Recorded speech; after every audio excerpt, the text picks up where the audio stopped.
Welcome to Gyanan Academy. दोस्तों welcome to ज्ञानार्पण academy. तो कल हम लोगों ने जहाँ तक ख़त्म किया था वहाँ से आज फिर से स्टार्ट करते हैं। तो हमारा कहाँ तक हो गया था? कहाँ तक हो गया था? साइकोलॉजी को पढ़ रहे थे। साइकोलॉजी का थोड़ा सा हमारा सामान्य परिचय हो गया था। क्या क्या हो गया था? तो हमारा पहला तो ये हो गया था कि साइकोलॉजी शब्द का प्रयोग सर्वप्रथम किस महोदय द्वारा किया गया। तो साइकोलॉजी शब्द का प्रयोग सर्वप्रथम रुडोल्फ गायकली मनोवैज्ञानिक द्वारा किया गया। तो पूछा जाता है कि साइकोलॉजी शब्द का प्रयोग सर्वप्रथम किस सन में किया गया। तो साइकोलॉजी शब्द का प्रयोग सर्वप्रथम कब किया गया था? तो रुडोल्फ गायकली द्वारा सन 1590 ईस्वी में किया गया। कब किया गया? 1590 ईस्वी में रुडोल्फ गायकली द्वारा साइकोलॉजी शब्द का प्रयोग किया गया। अर्थात मनोविज्ञान शब्द का प्रयोग रुडोल्फ गायकली द्वारा सन 1590 ईस्वी में किया गया। इसके बाद बात आती है कि साइकोलॉजी शब्द दो शब्दों से मिलकर बना है।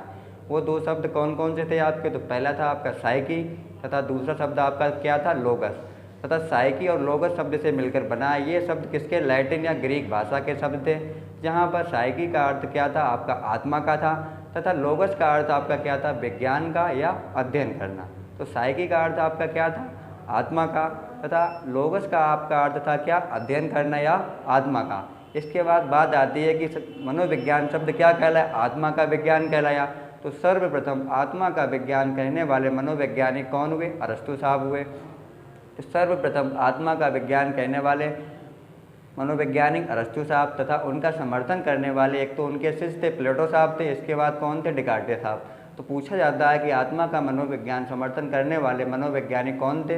तो आत्मा का मनोविज्ञान आत्मा का विज्ञान या आत्मा का मनोविज्ञान समर्थन करने वाले मनोवैज्ञानिक का नाम था प्लेटो या डिकार्टे महोदय था।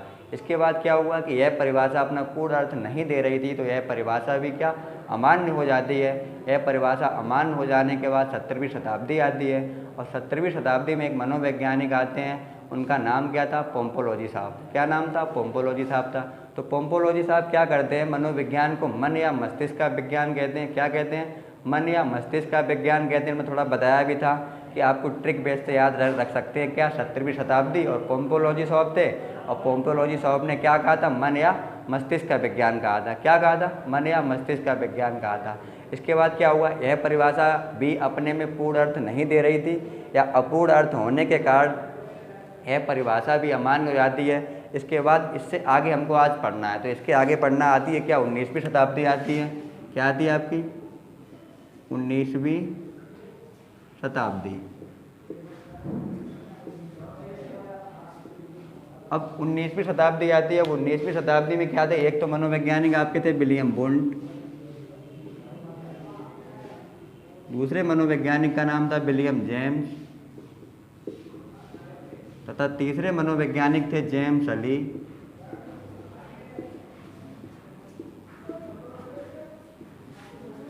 और चौथे मनोवैज्ञानिक थे आपके बाइस महोदय। कौन थे? बाइस महोदय। तो विलियम वुंड, विलियम जेम्स और जेम्स अली और बाइस महोदय द्वारा मनोविज्ञान को चेतना का मनोविज्ञान माना गया। क्या माना गया? महोदय द्वारा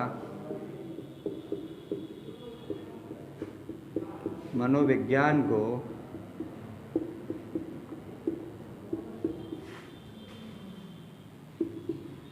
चेतना का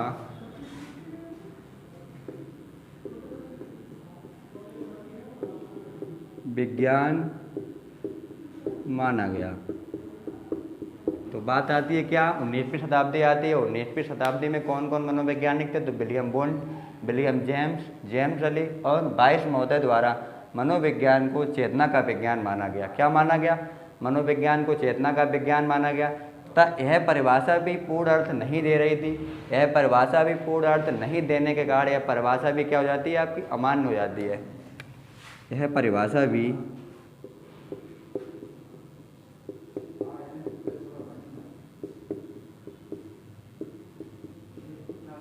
पूर्ण अर्थ नहीं देने के कारण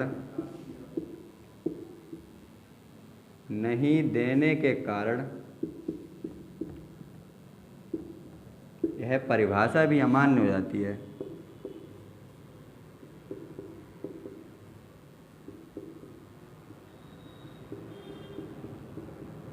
यह परिभाषा भी अमान्य हो जाती है। क्या था? William wound, William James, James Ali और बाइस महोदय ने मनोविज्ञान को चेतना का विज्ञान माना तथा यह परिभाषा भी का पूर्ण अर्थ नहीं देने के कारण यह परिभाषा क्या हो जाती है? अमान्य हो जाती है। तथा 19वीं शताब्दी में ही एक घटना और घटती है। क्या घटती है? तो विलियम वुंड महोदय थे। विलियम वुंड महोदय ने क्या किया था? सर्वप्रथम जर्मनी में एक लिप्जिंग शहर में एक प्रयोगशाला स्थापित की थी। क्या की थी? प्रयोगशाला स्थापित की थी। तो जब इन्होंने एक प्रयोगशाला स्थापित की थी, इन्हें इसीलिए इनको क्या कहते हैं? प्रयोगात्मक मनोविज्ञान का जनक कहते हैं, या संरचनावादी मनोविज्ञान का जनक किसको कहते हैं? तो विलियम वुंड साहब को कहते हैं। तथा एक घटना और आती है। क्या घटना आती है? कि दर्शन शास्त्र से मनोविज्ञान को अलग। तो दर्शन शास्त्र से मनोविज्ञान को अलग होने की घटना 19वीं शताब्दी में ही आती है। तो कहा जाता है कि दर्शन शास्त्र को अलग करने का श्रेय किसको जाता है? तो किसको जाता है? दर्शन शास्त्र को अलग करने का श्रेय जाता है आपको किसको? विलियम वुंड साहब को जाता है। विलियम वुंड साहब को क्यों जाता है? तो विलियम वुंड साहब ने क्या किया? सर्वप्रथम प्रयोगशाला का स्थापना किया, अर्थात मनोविज्ञान को क्या किया? भौतिक से जोड़ दिया। क्या जोड़ दिया? अब जब आप किसी चीज़ को भौतिक से जोड़ देंगे तो क्या वो फिजिकली रूप में आ जाएगी? तो फिजिकली रूप में आ जाएगी तो क्या होगा कि मनोविज्ञान दर्शन शास्त्र की शाखा से अलग हुआ। और पूछा जाता है कि मनोविज्ञान दर्शन शास्त्र की शाखा से कब अलग हुआ? तो मनोविज्ञान आपका दर्शन शास्त्र की शाखा से 19वीं शताब्दी को अलग हुआ।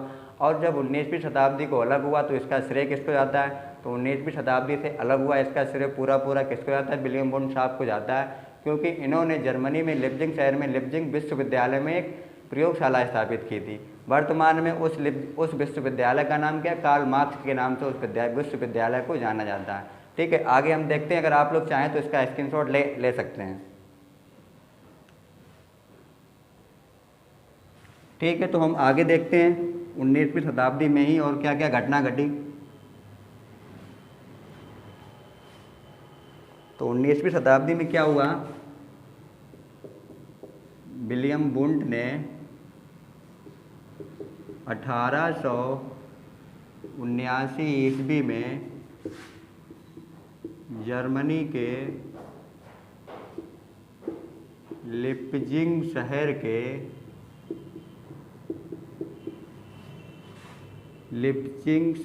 के लिप्जिंग विश्वविद्यालय में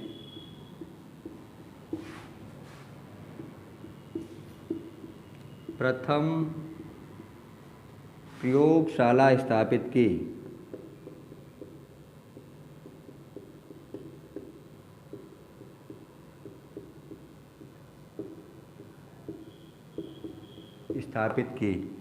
तो प्रथम प्रयोगशाला स्थापित करने का श्रेय किसको जाता है? तो विलियम वुंड साहब को जाता है। कहाँ पर की? जर्मनी में की। जर्मनी के भी किस शहर में की? तो लिप्जिंग शहर में की।